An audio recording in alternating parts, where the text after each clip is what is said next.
see the weather is very foggy today, but I'm gonna fly my drone and we're gonna touch the sun. Yes guys, it is autumn and we have such kind of weather, so sometimes we have foggy weather, sometimes rainy. So my idea was to climb and penetrate the layer of the clouds.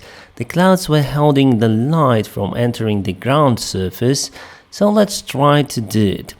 My friends, I did some kind of editing, so I will shorten the way up.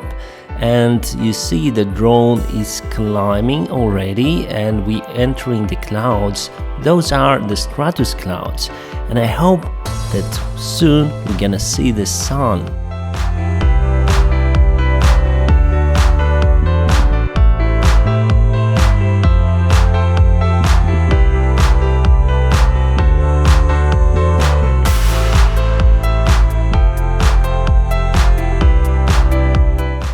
Guys, just look at this wonderful picture. I was able to enter the top of the clouds at 270 meters, so it's quite okay for my drone. And the drone announced me that the wind is high at this altitude, so I stayed there for like 1 minute and continued the descent. For descent, I didn't edit the videos, so you'll see the full descent and you can see at the end how fast the drone actually flies.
Here I tested the anti-collision system, so the drone just stopped. However, the propellers touched the branches a little bit. I really like my drone, my friends, and I am sure it will help me to improve the quality of my content. See you, thanks for watching.